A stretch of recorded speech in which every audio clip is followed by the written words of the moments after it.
যে কেন ঋষিরা ব্রাহ্ম মুহূর্তে সূর্য প্রণাম করতে বলেছে।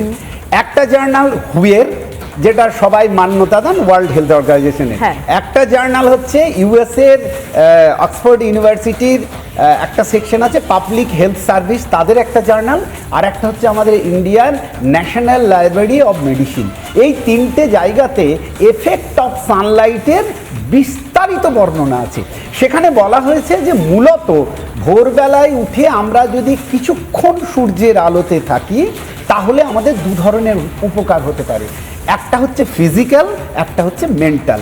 ফিজিক্যালের ক্ষেত্রে কি কি হতে পারে? ভিটামিন ডি তৈরি হয়, এটা সবাই জানি। তার সঙ্গে আর কি কি হতে পারে? আমাদের হাড় এবং মেরুদণ্ড শক্ত হবে। এবং এই তিনটে জার্নাল মিলিয়ে বলছি আমি, একটা হচ্ছে ডোপামাইন ডিটক্স হবে, অর্থাৎ শরীরে সারা রাত্রি ধরে আমাদের কোষে যে বর্জ্য পদার্থগুলো জমে, আমাদের কিছুটা বর্জ্য পদার্থ বেরিয়ে যায়, আর যে বর্জ্য পদার্থটা জমে সেটা সকালে সানলাইটের মধ্যে থাকলে সেই বর্জ্য পদার্থটা বেরিয়ে যাবে। ক্যান্সার হওয়ার প্রবণতা 72% কমে যাবে। অর্থাৎ প্রতিদিন ভোরবেলায় কেউ যদি শরীরে সূর্যের আলো লাগায় তাহলে তার ক্যান্সার হওয়ার প্রবণতা কমে যাবে 72%। শরীরের যে ব্যাকটেরিয়াগুলো স্কিনে থাকে, ক্ষতিকারক ব্যাকটেরিয়া, সেগুলো মারা যাবে এবং স্কিন ভালো থাকবে। আমার